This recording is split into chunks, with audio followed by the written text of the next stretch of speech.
All right. Next up, we have a special guest. We have Brittany Croone. She is founder of BCIVL Consulting. Brittany assists people in finding culturally responsive and equitable ways to better their business practices. And she'll tell us about continuing our DEI journey and what we can do to go from practices into policy. Welcome. Thanks, Andrew, for the introduction. It's great to be with you all this afternoon. I'm going to share my screen to guide our conversation. Okay. So a little bit about me and BCIVL Consulting. I have about a decade's worth of diversity, equity, inclusion experience from the strategy all the way through like learning and implementation level. I founded BCIVL Consulting at the end of 2019, really to just contribute to making this world a better place for folks on all ends of the identity diversity spectrums. And the mission really is to develop that capacity within organizations. And so for today's conversation, I did create just kind of a one-pager. 15 minutes will not be enough to know all you need to know about DEI or what the next steps are, but also drop that in the chat so you can follow along. And then here's my contact information, but it's also at the end there.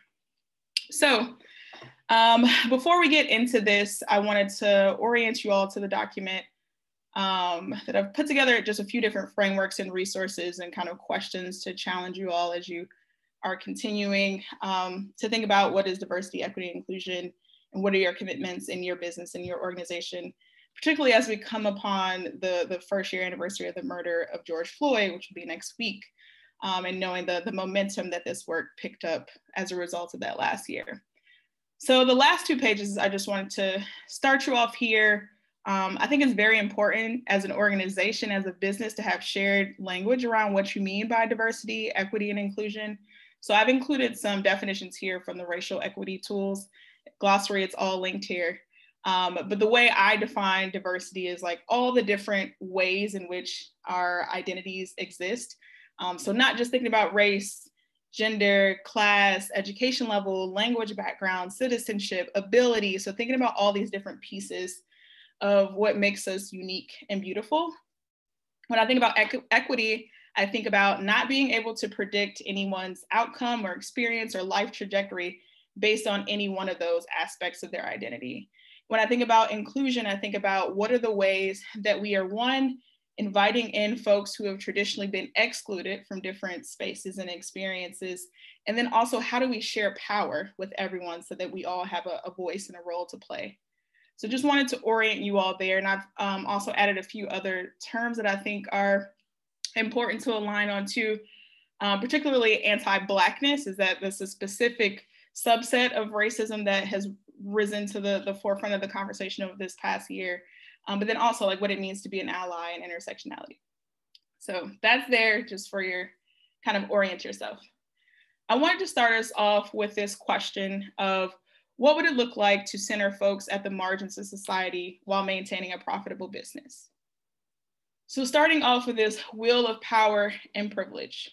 This may be like kind of an exploration or reflection and conversations that you've had over the past year in understanding what are all the aspects of my identity? Where do I hold power and privilege? Where am I more oppressed? So as a Black cisgender woman, I experience oppression being Black. I experience oppression as a woman, but also I'm someone with a master's degree. I'm like upper middle class, I'm straight, I'm able-bodied. So there are different aspects of my identity where I do experience power and privilege, but they also intersect with my oppressive identities, but understanding where can I actually create room for those at the margins or kind of outside the edges of this circle to actually be included, to share power, and to not be able to predict their experiences based on their identity markers.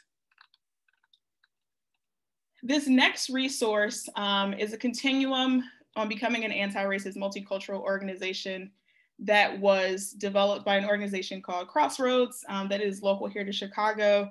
I've learned a lot from them. I definitely recommend them if you want to do more even like personal learning, or if you want to learn with other folks across the city who are doing this work. They have a great training programs.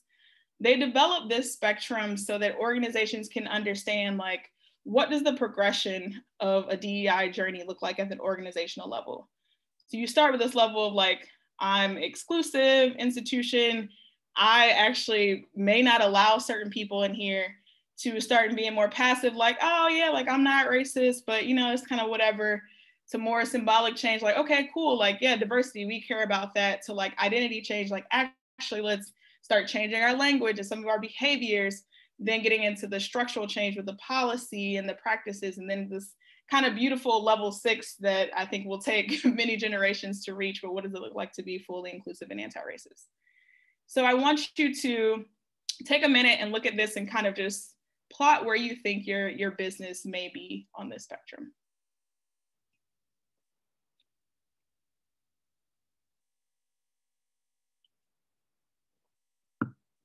And I'm not going to ask you to share it, just hold on to that.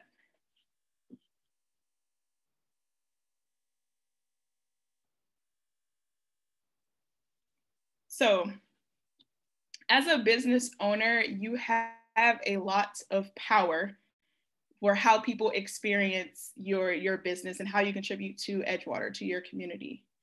I wanted to also kind of layer in like these lenses of systemic oppression, but then also thinking about where does our power live within this?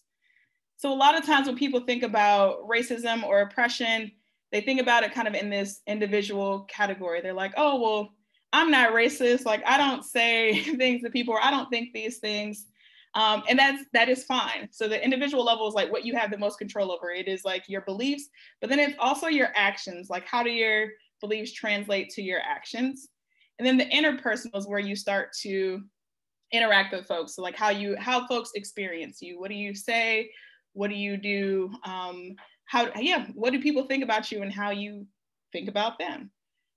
But where the unique power comes in with a business owner is that you have more power at this institutional level. So as a business, as an organization, what are your policies and your practices? How do your employees experience you? How do your customers or clients experience you? How does the community experience you? You have direct control over that.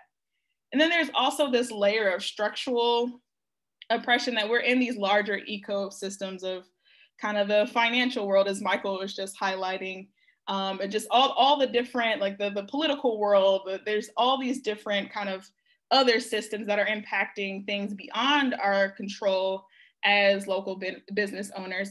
However, it's important to be aware of those things and understanding, okay, what can I control within my business and how folks experience me? So I want to anchor you in that lens. This last piece is really taking a look at, for my different stakeholders, what is my level of commitment to diversity, equity, inclusion? So at the center here, you start with kind of what is your mission, your vision, or your purpose of your business, but then really thinking about what is my commitment to DEI? First, what are my motivations for even engaging in this work?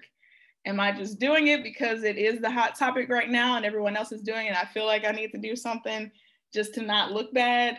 Or is it like I truly actually want to contribute meaningfully to this work that's going on kind of across the world, but within my community and also within the experiences of my employees and my customers? Then you want to think about what my mission is or the purpose of my business, and thinking about what the community needs. Where can I actually make an explicit commitment, and thinking about what I have control over and kind of that institutional level. What specific commitments do I want to make? So in order to tease some of that out, I've added these different kind of questions for you to consider under each stakeholder group. So thinking about ownership, like this is you. How do I and my business partners identify? What does it mean for us to hold these identities? Is this like a sense of pride and empowerment for us, for the community? What does it mean to the community? What policies and practices did I decide like undergird our business and who we are? Like what did I design? I had the chance to start a business from scratch. What did I decide and why? And then how am I investing in my ongoing like DEI, anti-racism, anti-oppression journey, because you're never going to be an expert. I tell people all the time, I'm like, I'm not a DEI expert, I'm a DEI practitioner, and I work with people to kind of evolve their understanding and application of these frameworks and concepts, because I'm still on my own journey, and you will always be on a journey as long as you're engaging in it. But how are you investing in that? And then thinking about your employees. So who do you hire? Why do you hire them?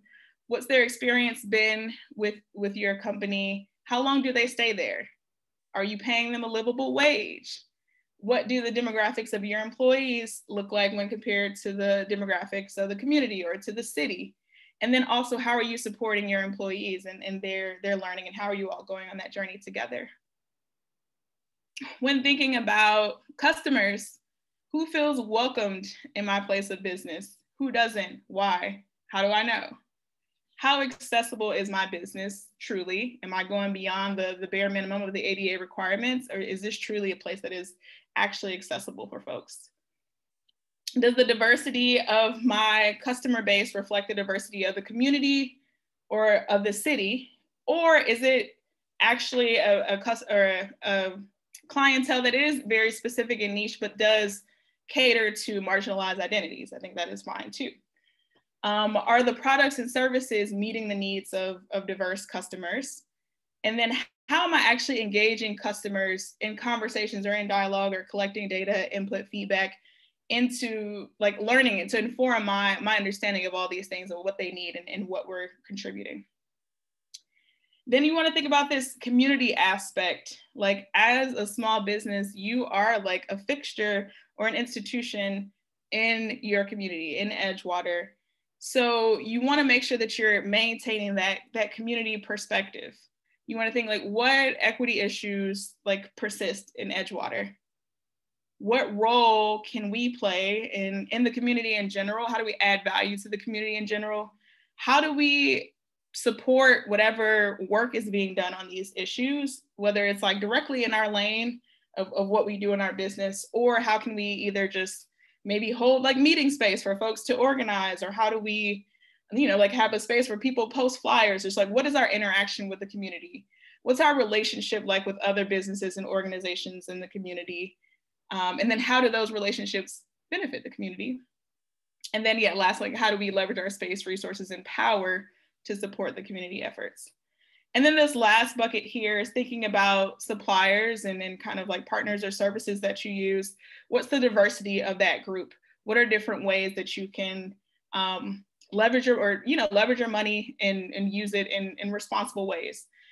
I pose all these questions, not that there's like a right or wrong answer to them. It really is food for thought for you to kind of dive a little bit deeper and think a little bit more deeply, or what are the areas? You don't have to focus on all these areas ever. You don't have to focus on all these areas at once.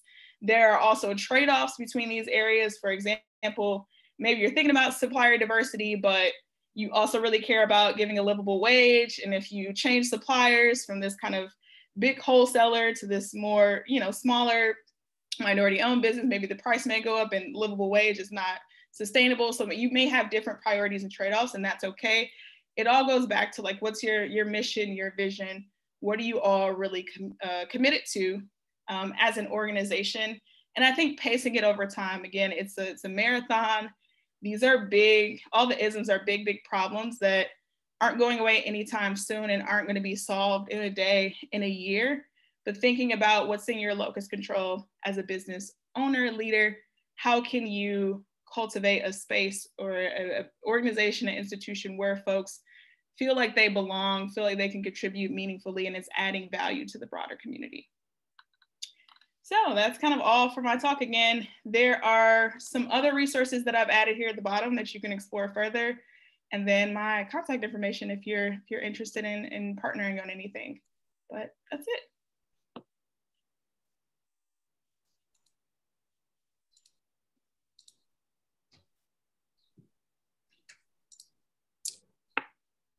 All right.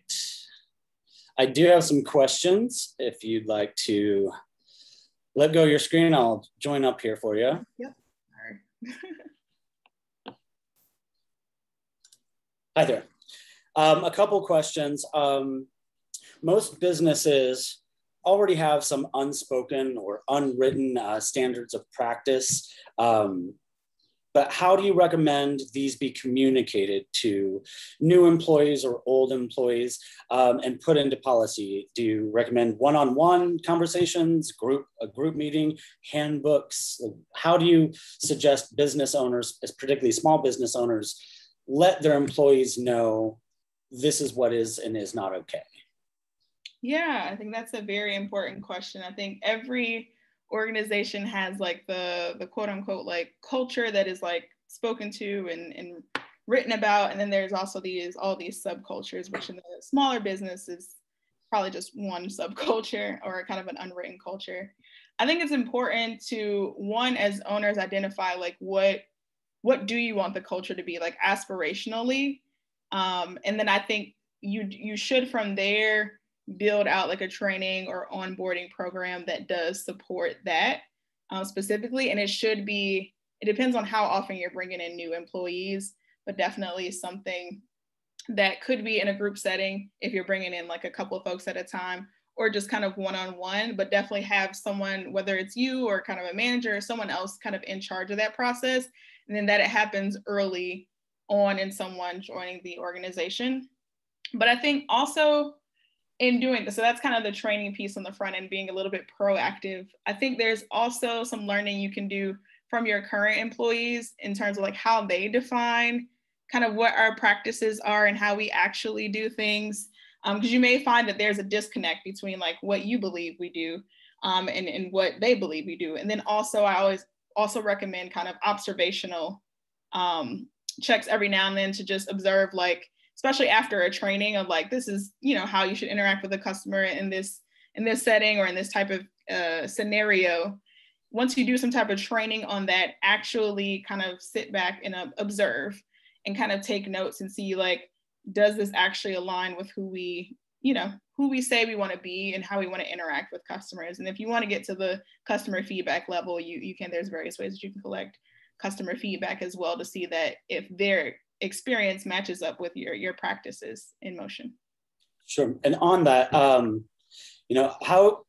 how do you recommend, or do you have ways that you recommend to small businesses to let folks know that they feel welcome? Like I know for me, like there's some, visual cues that is there a pride flag on the door or a Confederate flag on the door? So are there other visual cues that you suggest to businesses to let people know that this is a safe and welcoming business for you? Yeah, absolutely. I think definitely pride, like any type of like flags or stickers in the, like a Black Lives Matter, any of those types of things in the window definitely signal to people who are just like passersby that are like, oh, okay, like this place is kind of, there's two kind of trains of thought. They're like, oh, this place is with it, let me see what they're about. Or it's like, oh, I feel welcome here. I think it really is also about the total experience. So like you can hook people from the window, from the front, but then once they kind of enter your space, how do you greet them? Who do you greet? Do you greet everyone the same way with the same energy? Who is greeting them? Like what is the diversity of your staff? Does it match the diversity of the community? Do they look around and like, okay, cool. I think another important thing we think about is like what's the print environment or the visual environment of the space. So like what types of pictures or art or anything that's on the wall that kind of shows me that you appreciate diversity or people like me. And then again, it really comes down to experience. So there's the visual cues, but there's also experience. Just how do you treat me? How do you engage with me? Do you engage with me as a person, or are you engaging with me as like or maybe you don't engage with me at all, or maybe you're making assumptions about me based on the way I look. If you can, and customers notice those things all the time. They notice if like I came in and nobody said anything, and this person came in after me and they're like, oh my gosh, like, hi, welcome. So keeping that kind of same enthusiasm as you interact with folks and the same level of service, I think consistently across identities and experiences that folks will understand like that is your brand. Excellent. Well, thank you so much for joining us today. This is the last call for questions. All right. Thank you so much. I really appreciate it. And thank you for the materials. We'll make sure that everybody gets those in their email as well. Yeah, sounds good. Thanks for having me.